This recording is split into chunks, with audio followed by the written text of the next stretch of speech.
안녕하세요. 아내 때문에 인생이 망가진 40대 남성입니다. 결혼에 실패한 뒤로 인생을 완전히 말아먹고 아직도 충격에서 벗어나지 못하고 아들 하나 데리고 아무 희망도 없이 살고 있습니다. 아주 성공한 인생은 아니었지만 순탄하게 살아가던 제가 왜 밑바닥까지 추락하게 되었는지 들어보시면 여러분들도 기가 막히실 겁니다. 제가 아내와 결혼한 뒤에 정말 기가 막힌 경험을 하게 되었습니다. 아내가 저 몰래 다른 남자에게 시집을 가버렸는데요. 이게 도대체 무슨 말인지 이해가 안 되실 겁니다. 저도 처음엔 이런 어처구니 없는 상황을 이해할 수 없었으니까요. 결론부터 말씀드리자면 아내가 저와 결혼하고 동거는 다른 남자와 해버린 것입니다. 그 사실을 알게 된 순간 피가 거꾸로 치솟을 정도로 화가 났지만 그 인간들에게 속수무책으로 당할 수밖에 없었습니다. 그것들은 짐승들도 하지 않는 더러운 짓을 저지르고도 뻔뻔스럽게 모든 잘못을 제게 뒤집어 씌우려고 했습니다. 저는 아버지가 일찍 돌아가시고 홀어머니 밑에서 자랐습니다. 엄마와 저의 불행은 아버지가 돌아가시면서 시작되었죠. 공장에서 작업 반장이었던 아버지는 새로운 기계를 설치하는 과정에서 작업자의 실수로 장비가 오작동되면서 사고로 돌아가셨습니다. 아버지가 돌아가시자 기다렸다는 듯이 고모가 할머니를 꼬드겨서 공장에서 나온 사망 위로금을 가로채버렸습니다. 그 돈은 당연히 엄마가 받아야 하는 돈이었지만 할머니는 세상 물정 모르고 착한 엄마를 속여서 고모에게 줘버렸는데요. 고모는 거기서 만족하지 않고 아버지 명의로 되어 있는 집에 눈독을 들였습니다. 고모가 할머니에게 엄마를 집에서 내보내고 자기랑 같이 살자고 유혹했거든요. 아버지가 살아계실 때도 못된 시누이 노릇을 톡톡히 하던 고모였지만 이런 식으로 저랑 엄마를 배신할 줄은 몰랐습니다. 그전부터 한겨울에 엄마와 제가 자는 방에 보일러만 끄기도 했고 일부러 세탁기를 고장내 산더미 같은 빨래를 손으로 직접 빨게 만들었습니다. 할머니는 그런 모습을 보고 동정하기는커녕 엄마가 힘들다고 울상을 지으면 나가라는 말만 하셨습니다. 그렇게 힘들면 나가야지. 굳이 왜 여기 버티고 서 있어? 아범이 이제 이 세상 사람도 아닌데 너도 더 늦기 전에 경수 데리고 네 갈 길 가라. 하지만 엄마는 나갈 수 없었습니다. 할아버지는 돌아가시기 전에 집을 아버지에게 주셨기 때문에 어떻게든 재산 분배를 하려고 했죠. 땡전 한 푼도 없었기 때문에 어쩔 수 없었습니다. 엄마가 집에서 안 나가고 버티고 있던 그 해에 유독 눈도 많이 내렸습니다. 수십 년 만에 강추위라고 뉴스에 보도되던 때였죠. 지금도 그 추위가 생각날 만큼 엄청 추웠습니다. 그런 한겨울에도 집이 탐이 난다는 이유 하나만으로 고모는 할머니를 앞세워서 엄마와 저를 집에서 쫓아내려고 했습니다. 그럴 때마다 엄마가 나서서 애원하듯 말하였는데요. 어머님, 제가 갈 데가 어디 있다고 나가라고 하시는 거예요. 그냥 어머님 모시고 이 집에서 살게 해주세요. 어머님이 하라는 집안일 묵묵히 잘해오고 있잖아요. 엄마는 이 집에서 나가면 당장 살아갈 날들이 막막하다고 할머니에게 애원했지만 할머니와 고모는 돈에 눈이 멀어서 냉정하게 돌아섰습니다. 우리도 힘들어서 그래요. 힘들어서. 내가 돈 벌어와서 겨우 입에 풀칠하고 있는데 끝까지 이럴 거예요? 이 집에서 살고 싶으면 우리 오빠처럼 돈을 벌어오던가. 돈 벌어올게요. 이 앞에 있는 슈퍼나 식당에서 일할 테니까 제발 나가라는 말은 하지 말아주세요. 그까지 푼돈 벌어오라는 소리 아니에요.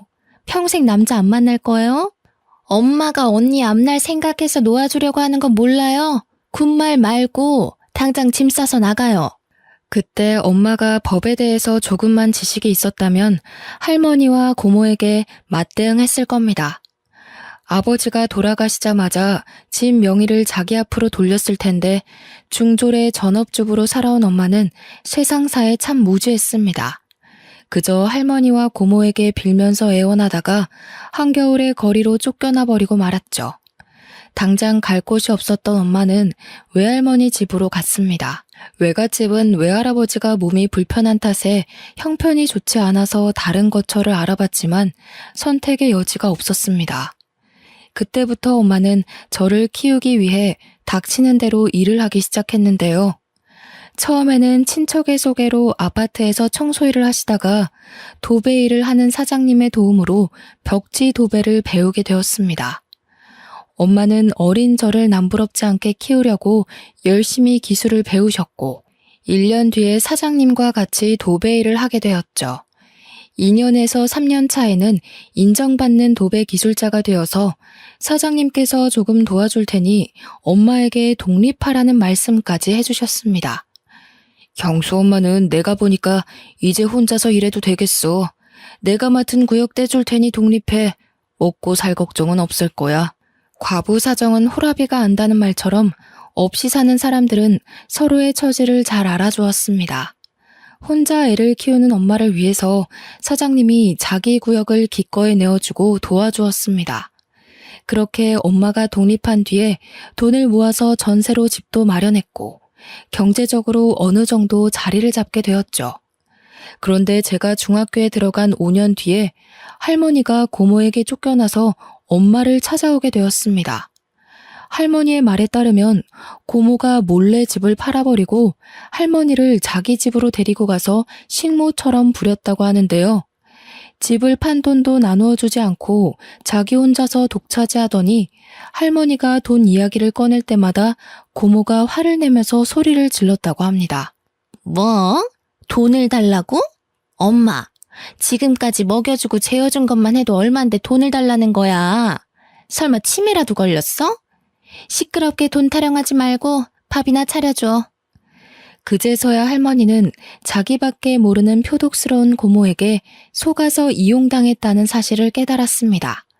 게다가 고모부는 알코올 중독 기질이 있어서 매일 술에 취해 난동을 피워서 집안이 하루도 조용할 날이 없었을 겁니다. 고모와 고모부는 매일 서로 욕을 하면서 싸웠고 가재 도구들도 부서졌거든요. 그날도 고모가 고모부에게 얻어맞았는지 분을 참지 못하고 할머니에게 손찌검까지 했다고 합니다. 고모의 폭력이 날이 갈수록 심해져서 할머니는 그 집에서 더 있다가는 죽을 수도 있겠다는 생각이 들었다고 하죠. 그 길로 도망을 치듯이 빠져나와서 엄마를 찾아왔다고 하는데요. 저는 할머니를 내쫓았으면 했지만 할머니가 울면서 용서를 비니까 마음이 약한 엄마는 할머니를 받아주었습니다. 그렇게 불편한 동거를 몇 년 동안 지속하다가 제가 고등학교를 졸업할 무렵에 할머니가 세상을 떠나셨어요. 엄마는 고모에게 장례식에 오라고 연락을 했지만 고모는 전부 다 무시했습니다. 그래서 저희는 할머니가 돌아가신 뒤로 고모와의 인연을 완전히 끊어버렸어요. 몇 년이 지나 대학에서 경영학을 전공하게 된 저는 전자제품에 들어가는 부품을 만드는 작은 중소기업에서 일하게 되었습니다. 처음에는 영업팀에 발령이 나서 근무를 시작했는데요. 저희 회사 부품을 납품하는 거래처를 관리하는 일이 주 업무였습니다. 사람을 상대하는 일이다 보니 술자리가 아주 잦았죠. 그런데 저는 술을 전혀 마시지 못했습니다.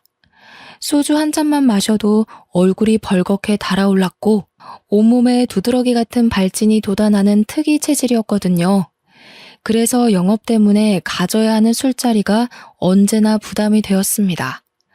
거래처의 간부들이 술잔을 따라주려고 하면 사정을 설명하면서 정중하게 거절하는 것도 눈치가 보이는 일이었죠. 그래서 영업팀의 최고 술상무였던 팀장이 나서서 저 대신 술잔을 받기도 하였습니다. 그러다 새로운 납품 회사를 뚫어서 담당자들끼리 인사를 하는 회식 자리를 갖게 되었습니다.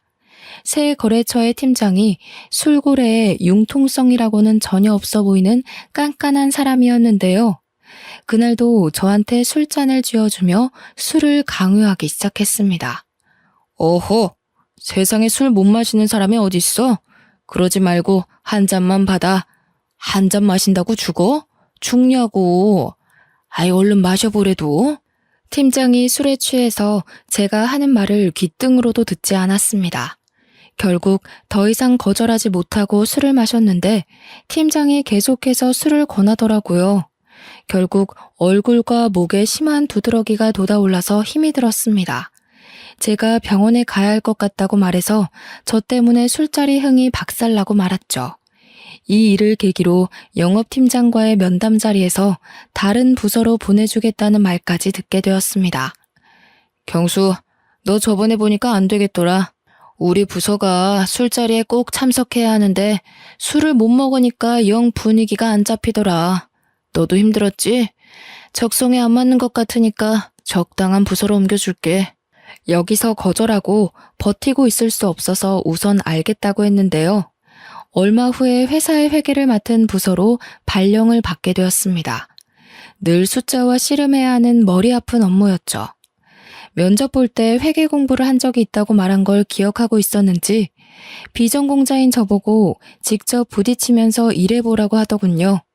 중소기업은 다 똑같은 것 같습니다. 사람이 안 구해지는 것 같으니까 아무 인력이나 집어넣어보고 아님 말고 시기였는데요.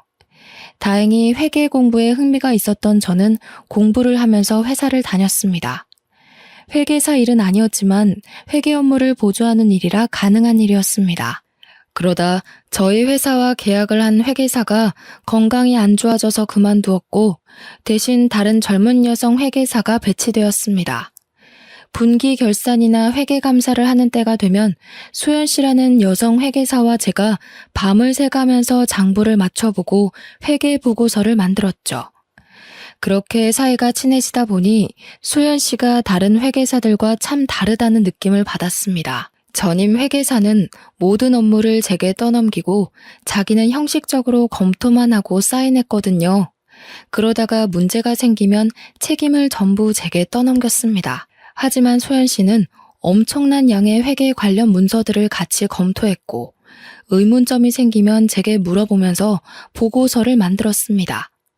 저는 저보다 좋은 대학을 나오고 똑똑하지만 한편으로 검소한 소연 씨가 마음에 들었습니다. 제가 마음의 문을 여니 소연 씨와 업무 외에 사적인 대화도 하게 되었는데요. 소연 씨에게 왜 30이 되도록 사귀는 남자가 없는지 궁금하다고 물으니까 분위기가 이상해지더라고요. 소연 씨는 사귀는 사람 없어요? 남자라면 누구나 소연 씨를 좋아할 텐데 왜 아직 싱글로 남아있는지 모르겠네. 예전에 결혼을 약속한 사람이 있었는데 사고가 있었어요. 지금은 이 세상 사람이 아니에요. 소연 씨에게는 대학 시절부터 사귀던 애인이 있었는데 사고로 세상을 떠난 것 같더군요. 대학교 1학년 때부터 같은 과 선배와 사귀면서 결혼을 약속했었다고 합니다. 그런데 결혼식 한 달을 남겨두고 등산에 갔다가 사고를 당해 허망하게 죽었다고 하네요. 그 말을 해주면서 소연 씨의 낯빛이 무척이나 어두워졌습니다. 그 뒤로 남자를 만난 적도 없고 열심히 일만 하면서 살아왔네요. 이제 더 이상 누굴 만날 자신이 없어요. 상처받을까봐 무섭기도 하고. 아니에요, 소연 씨. 굳이 결혼은 안 하더라도 연애는 해야죠. 소연 씨라면 좋은 사람 만날 수 있을 거예요. 저는 이미 소연 씨에게 호감이 있는 상태라서 오히려 트라우마를 보듬고 치유해주고 싶었습니다. 제가 그 후로 적극적으로 저녁 먹자고 하고 주말에도 만나자고 하니까 조금씩 호감을 보이면서 닫혀있던 마음의 문을 열기 시작했습니다. 그렇게 몇 달이 지났을까요? 정식으로 교제를 시작하면서 큰 문제가 생기기 시작했습니다.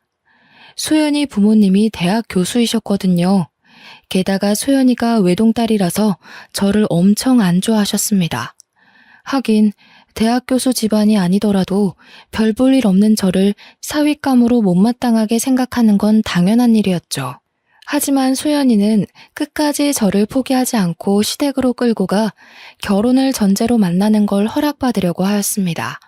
그런데 장모님께서 소리를 지르면서 반대하셨는데요. 아버지도 없고 직업도 변변치 않은 놈이 뭐가 좋다고 결혼을 하겠다는 거냐?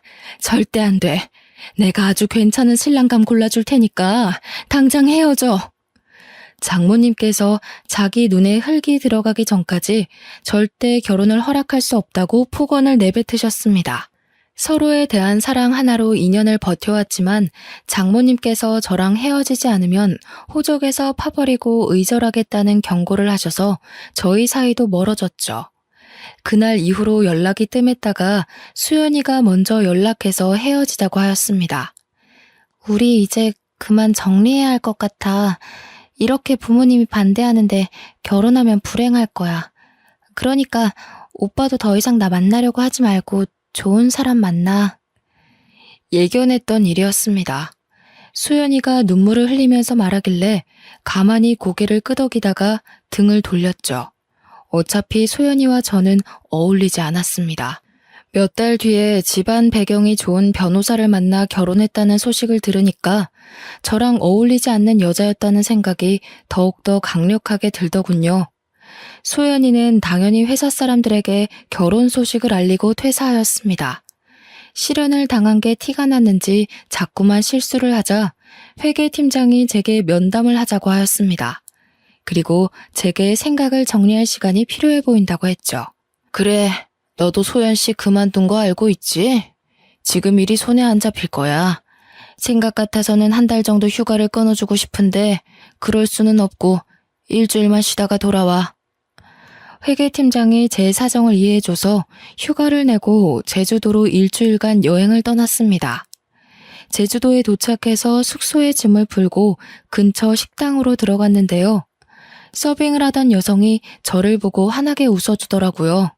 안녕하세요. 딱 보니까 이 동네 사람은 아닌 것 같은데. 저희 식당 처음 오셨어요?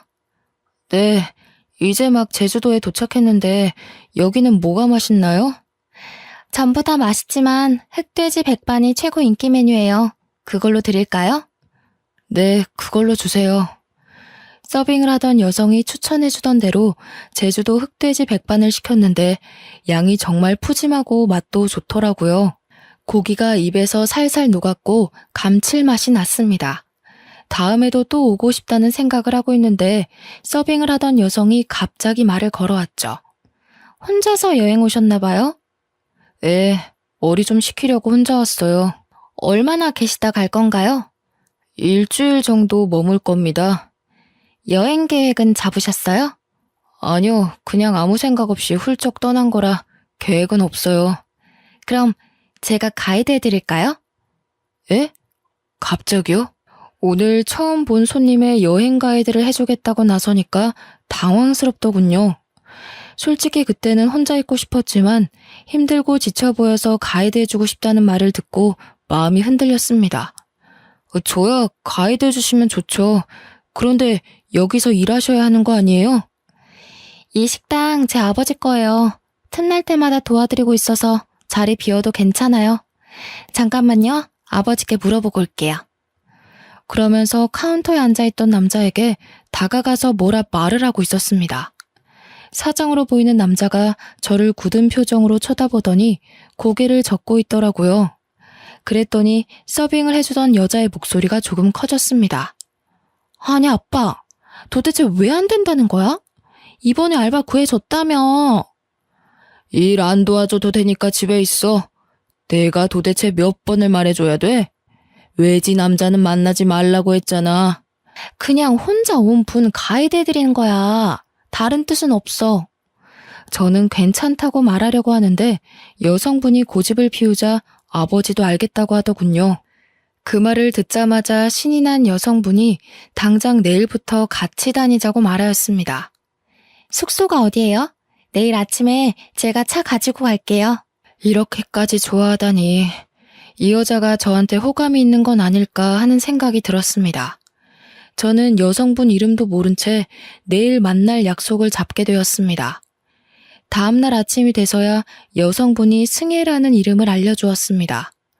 저보다 어려서 그런지 참 활발하고 적극적인 여성이었습니다. 승혜가 일주일간의 여행 일정을 대신 짜주었거든요. 원래는 아무 계획도 없이 바닷가를 찾아가서 하염없이 멍이나 때리다가 올라갈 생각이었는데 승혜 덕분에 연예인 못지않은 빡빡한 일정 속에서 움직이게 되었죠. 저는 제주 토박이인 승혜를 따라 유명 관광지를 다니게 되었어요. 제주도를 돌아다니면서 알게 된 건데 승혜는 지금까지 제주도 밖으로는 나가본 적이 없다고 하더라고요. 결혼은 꼭 외지 남자와 할 거라고 하길래 농담 삼아서 한마디 던져보았습니다. 설마 나랑 하려고 그러는 거 아니지? 사실 갑자기 가이드 해주겠다고 나서서 놀랬어. 나는 좋은데? 당장 식 올리자. 나 오빠 보자마자 완전 반했잖아. 오빠 진짜 잘생긴 거 알고 있지? 그게 무슨 소리야? 장난으로 말하는 거지? 승혜가 제 말을 듣고 까르륵 웃기만 하고 더 이상 말을 안 하더군요. 농담인 것처럼 툭 던져보았지만 승혜는 저를 좋아하는 눈치였습니다. 또래 여자들이랑 다르게 20대 초반 여자애처럼 솔직하게 말하고 부끄러워하는 모습이 새롭게 다가왔죠. 저도 그래서 승혜에게 마음이 끌리고 있었습니다. 제가 그동안 조용하고 성숙한 여자들만 사귀었었는데 수다쟁이처럼 말이 많으면서도 애교도 많은 승혜를 보니 또 다른 느낌이었거든요. 그렇게 저희들은 같이 여행을 다니다가 자연스럽게 서울에서도 계속 연락하자는 말을 나누었습니다. 고백만 안 했지 연인처럼 손도 잡고 질투도 하는 사이가 된 거죠. 오빠, 이제 경기도 올라가는 거야? 나도 2달 뒤 오빠 보러 갈게. 그때 나 모른 척하면 가만 안 둔다. 내가 그럴 리 있겠어. 너만 기다리고 있을게. 꼭 와야 해. 이렇게 서로 만나자는 약속을 하고 여행을 마치고 일상으로 돌아갔습니다. 2달 뒤에 진짜로 승혜가 와서 같이 서울로 나들이를 갔는데요. 내년에 30이 되는 나이인데도 승혜는 서울을 처음 와본다고 했습니다. 그래서 이번에는 제가 승혜의 여행 가이드가 되어주었죠. 승혜가 가고 싶다는 백화점에 들려서 쇼핑도 하고 놀이동산에서 즐겁게 놀다가 명동과 번화가 구경을 했습니다. 승혜가 그렇게 사흘을 머물다가 내려갔습니다. 그때부터 승혜와 저는 경기도와 제주도를 오가면서 연애를 하게 되었습니다. 지역 특성상 자주 내려가 보지는 못했지만 전화 통화를 자주 해서 애틋했죠. 한 달에 한 번 월차를 아꼈다가 주말 전날에 월차를 써서 제주도에 가서 3, 4일 정도 머물다가 오곤 했습니다. 저희가 그런 식으로 장거리 원정 연애를 한 지 6개월이 지났을 때 승혜에게 결혼하자는 청혼을 하였습니다. 너무 섣부른 판단 같았지만 저는 승혜와 같이 살고 싶었으니까요. 그리고 나이도 있어서 결혼을 더 이상 미루면 안 됐습니다. 다행히 승혜가 제 프로포즈를 받아주었습니다. 장인어른과 장모님께 정식으로 인사를 드리러 갔는데 장인어른의 표정이 진짜 어두워 보였습니다. 제가 잔뜩 긴장한 얼굴로 결혼을 허락해달라고 말씀드리니 느낌이 싸한 말을 해주셨습니다. 이왕 이렇게 됐으니 어쩔 수 없지. 잘 살도록 해라. 왜 그러냐고 꼬치꼬치 캐물을 수도 없어서 감사하다고 하고 넘어갔죠. 마음에는 안 들지만 하는 수 없이 사위로 맞아준다는 분위기라서 기분이 썩 좋지는 않았습니다. 승혜와 저는 결혼 후에 제가 마련해둔 경기도의 신혼집에서 살게 되었는데요. 이상하게 아내가 결혼 초부터 제주도에 자주 내려가기 시작했습니다. 물론 처가와 친구들이 모두 제주도에 있으니 일이 있을 때마다 내려가는 건 당연한 일이었지만 아내가 한 달에 몇 번씩 제주도에 내려가니까 이상하더군요. 하지만 처가에 가지 말라고 할 수도 없어서 그냥 두었습니다.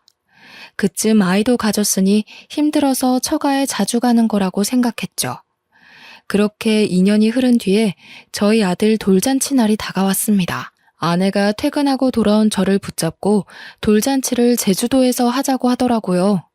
여보, 우리 돌잔치 제주도에서 할 거지?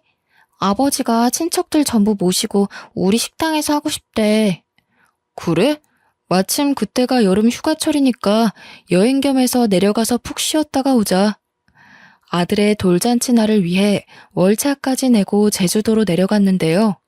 그날 아내의 동네 친구라는 남자를 만나게 되었습니다. 여보, 인사해. 어릴 때부터 같이 자란 동네 오빠야. 처음 뵙겠습니다. 장수철이라고 합니다. 예, 반갑습니다. 김경수라고 합니다. 돌잔치 준비하기도 바빠 죽겠는데 아내가 아는 오빠를 소개해주겠다고 했을 때 약간 당황스럽긴 했습니다. 게다가 아무리 친한 오빠라고 하더라도 남편에게 알고 지냈던 남자를 소개해준다는 건 흔한 일이 아니잖아요. 하지만 제가 보수적인 거라고 생각했습니다. 아내가 장수철이라는 남자를 진짜 친구라고 생각하는 거라며 이해해 보려고 했죠. 수철 씨는 민박집을 운영하고 있다며 처가까지 가지 말고 민박집에서 묵고 가라고 하였습니다. 처가 좁은 거 알고 계시지? 거기서 잠자고 하려고 눈치 보일 텐데 모처럼 오셨는데 저희 집에서 하루 묵었다 가시죠. 수철 씨가 처가의 집 크기까지 알고 있는 게 찝찝했지만 제주도에 머무는 동안 그곳에서 며칠 지내기로 하였습니다. 수철 씨는 친절하게 민박집 하나하나를 구경시켜주면서 설명해주더군요. 덕분에 관심도 없던 아내의 친한 오빠의 취미 생활까지 알게 되었습니다. 조개 껍데기가 가득 있는 방안을 보여주길래 멋지다, 근사하다는 말로 대충 대꾸해 주었죠. 무언가 봐달라는 눈치였지만 안 그래도 돌잔치 준비 때문에 지쳐있는 상태였습니다. 관심도 없는 조개 껍데기 구경할 시간이 없어서 얼른 돌잔치 장소로 넘어갔는데요. 돌잔치를 마치고 저는 회사 일 때문에 다시 경기도로 올라갔습니다. 아내는 제주도에 더 있겠다고 하더니 2주 뒤에 올라왔습니다. 그날 이후로 아내가 점점 제주도에 머무는 시간이 길어졌습니다. 여보, 다음 주에 제주도 가서 보름만 있다가 올게. 뭐? 저번에는 2주나 더 있다가 왔잖아. 왜 보름이나 있으려고 하는 거야? 엄마가 몸이 안 좋아서 식당 일 도와달라고 그러네? 아내가 식당 일을 핑계로 제주도에 가더니 보름 혹은 한 달씩 머물다가 오기 시작했습니다. 그리고 며칠 지나지 않아서 또 제주도에 갔고 2달 넘게 지내다가 오기도 했죠. 저는 장모님이 아파서 그런 거라고 생각해서 제 아들이 6살이 될 때까지 1년의 절반 이상을 제주도에서 지내게 하였습니다. 그런데 모임에서 만난 고등학교 동창이 뜻밖의 말을 꺼내놓았습니다. 내가 저번 달에 제주도로 휴가를 갔는데 재수 씨를 만났어. 땡땡 민박집에서 지내고 있더라? 재수 씨는 왜 거기서 지내고 있는 거래? 친구는 제주도 여행을 계획하고 숙소를 알아보다가 비교적 가격이 저렴한 민박집을 예약했는데 그곳에서 아내를 봤다는 겁니다. 재수 씨는 나를 못 알아보는 것 같았는데 분명히 재수 씨가 맞았어. 웬 남자랑 같이 있는 걸 봐서 아는 척은 안 했거든? 내가 둘이 무슨 사이냐고 물어보니까 재수 씨가 뭐라 한 줄 알아? 둘이 부부 사이래. 우리 와이프가 거기 있을 리가 없잖아. 네가 잘못 본 거야. 와이프가 거기서 지내더라도 왜 부부 사이라고 했겠어. 우리 와이프 얼굴 까먹은 거 아니야? 저는 친구의 말을 끝까지 믿지 않았습니다. 친구 녀석이 아내를 본 건 7년 전 결혼식장에서 본 게 전부였으니까요. 비슷한 여자를 아내로 착각했을 거라고 생각했죠. 그런데 동창 녀석이 저를 붙들고 확인해보라고 난리를 피웠습니다. 야, 네가 맨날 프로필 사진 가족 사진으로 해놓는데 내가 그걸 모르겠냐? 내가 눈썰미 하나는 끝내주니까 한번 확인만 해봐라. 내가 걱정돼서 그래. 저는 미친 소리 하지 말라고 딱 잡아떼기는 했지만 신경이 쓰이긴 하였습니다. 아내한테 어떻게 말해야 할까 고민하는 사이 제주도에 있던 아내와 아들이 경기도로 돌아왔습니다. 그리고 혹시나 하는 마음에 짐들을 뒤져보았는데요. 제주도에서 몇 주 머물다 돌아온 아들의 주머니에서 의외의 물건을 발견해서 아내가 뭔가 감추고 있다는 확신이 들었습니다. 그래서 제가 아들에게 주머니 속에 든 조개 껍데기가 뭔지 물어보았죠. 아들, 이거 제주도에서 주워온 거야? 누가 준 건 아니고? 누가 준 건 아니고 민박집 아저씨 집에서 가지고 왔어. 민박집 아저씨? 설마 그 장수철 아저씨? 아들 녀석이 맞다고 고개를 끄덕이길래 조개 껍데기를 자세하게 들여다보았습니다. 아니나 다를까 조개 껍데기에는 아내의 이름이 선명하게 새겨져 있더군요. 그때 장수철이 운영하고 있는 민박집 방안이 떠올랐습니다. 자기가 특별한 취미를 가지고 있다며 조개 껍데기를 보여주었거든요. 그때는 조개 껍데기가 너무 많고 관심도 없어서 대충 칭찬만 해주고 나온 기억이 있습니다. 그런데 이런 조개 껍데기를 떡하니 두고 저한테 구경을 시켜주었다니 아주 저를 농락한 셈이었죠. 그래서 저는 둘의 사이는 보통 사이가 아닐 거라고 생각했습니다. 저는 아들에게 제주도에서 어떻게 지내왔는지 자세하게 물어보았는데요. 아들의 입에서 충격적인 말이 나와서 지금도 잊을 수가 없습니다. 제주도 가면 항상 그 아저씨 집에서 지냈어. 나는 맨날 딴 방에서 잤고 엄마는 맨날 그 아저씨랑 자는 것 같던데? 아들의 말을 듣는 순간 하마터면 욕설을 내뱉을 뻔했습니다. 민박집을 하고 있는 그놈은 아내와 친한 오빠가 아니라 내연남이었던 거죠. 아내는 제주도에 살고 있는 내연남을 만나기 위해 거짓말을 하고 제주도에 갔던 것입니다. 그것도 아들을 데리고 장수철이 지내고 있는 민박집에서 동거를 했다는 사실을 알고 분노가 치밀어 올랐습니다. 당연히 아내에게 가서 왜 이런 짓을 저질렀냐고 따졌는데요. 아내가 처음에는 무슨 말도 안 되는 소리를 하냐며 아니라고 펄쩍 뛰었습니다. 그랬더니 아들놈이 고개를 갸웃거리며 진실을 이야기해 주더군요. 엄마, 왜 거짓말을 해? 그 아저씨 민박집 아니면 안 된다고 했잖아. 내가 할아버지 집에 가자고 해도 아저씨 집에 가서 사랑한다고 뽀뽀도 하는 거 봤어. 엄마가 나한테 아빠도 사랑하고 아저씨도 사랑한다고 해놓고 거짓말하면 안 돼. 아들의 말을 듣고 저는 화가 치밀어 올라 얼굴이 빨개졌고 아내의 얼굴에서는 핏기가 사라져가고 있었습니다. 저는 아들에게 방에 들어가 있으라고 한 다음에 아내의 뺨을 후려갈겼죠. 네가 진짜 제정신이야? 애를 데리고 다니면서 바람을 피워? 어떻게 자식이 보는 앞에서 그런 더러운 짓을 해? 네가 그러고도 인간이야? 아니, 그렇다고 뺨을 때려? 당신 미쳤어? 정우한테도 이런 식으로 알아냈지? 정우가 말할 애가 아닌데 이상하게 당신한테 다 말했더라. 설마 정우 때렸어? 너야말로 머리가 어떻게 된 거 아니니? 내가 정우를 때렸겠어? 정우가 당신 바람 피는 거 보고 정 떨어져서 나한테 털어놓은 거겠지. 우리 정우가 그럴 리 없어. 당신이 자꾸 때리니까 거짓말까지 한 거겠지. 나 정우 앞에서 떳떳해. 당신이 나한테 이럴 자격 없다고. 뭐? 그러면 상간남 소송이랑 이혼 소송 둘 다 시작해봐? 네가 그렇게 떳떳하면 판사님한테 물어보자. 누가 더 떳떳하나? 그래, 그렇게 하자. 증거도 없는데 무슨 수로 소송을 해? 당신 진짜 또라이 아니야? 또라이? 그래, 또라이가 뭔지 보여줄게. 비키라고. 당신이 잘못할 때까지, 털어놓을 때까지 다 거덜낼 거야. 제가 난동을 피우면서 집안 살림을 하나씩 부수기 시작하니까 그제서야 아내가 제 바짓가랑이를 붙잡으며 울음을 터뜨렸습니다. 여보, 잘못했어. 그만해. 그만하라고. 나도 어쩔 수가 없었어. 아버지가 반대하는 바람에. 제가 추궁하니까 아내는 모든 걸 체념하고 왜 이런 말도 안 되는 짓을 저질렀는지 털어놓더군요. 장인어른이 아내를 제주도 밖으로 못 나가게 하고 집착해서였다고 합니다. 아내는 섬이 답답하고 싫어서 육지로 나가고 싶다고 하자 장인이 바로 반대했죠. 승혜, 네가 육지로 나가버리면 이 식당은 누가 운영하니? 뻘소리 하지 말고 넌 수철이랑 결혼해서 식당 물려받을 생각이나 해라.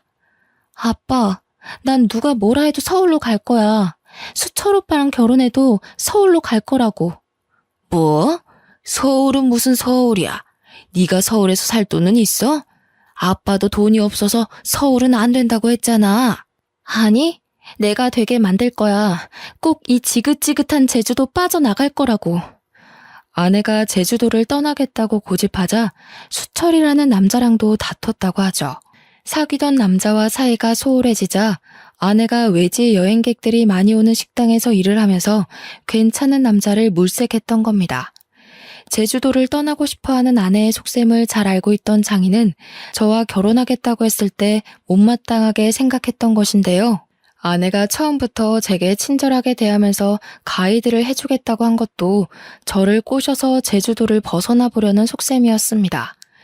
결국 장인어른이 아내에게 두 손 두 발을 들고 저와의 결혼을 허락해 주었죠.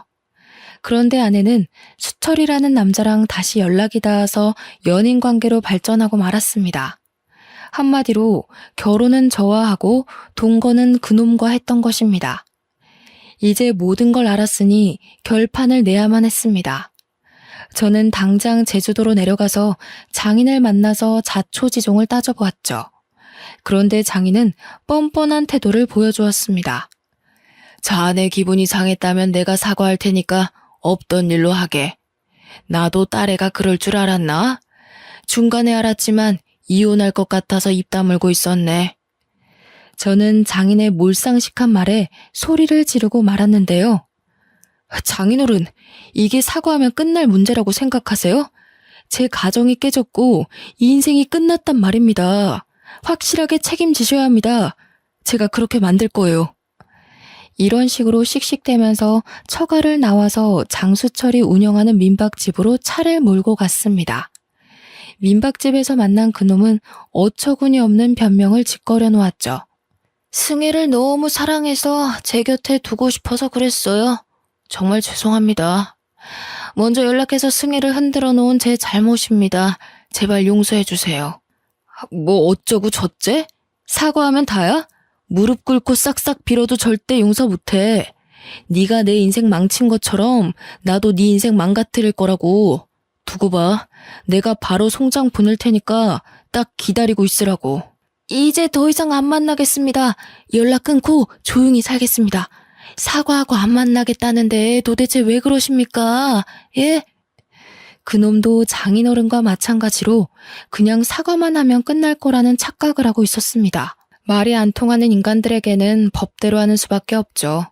그래서 아내를 상대로 이혼 소송을 했고 그놈에게도 소송을 통해서 불륜의 책임을 물게 했습니다.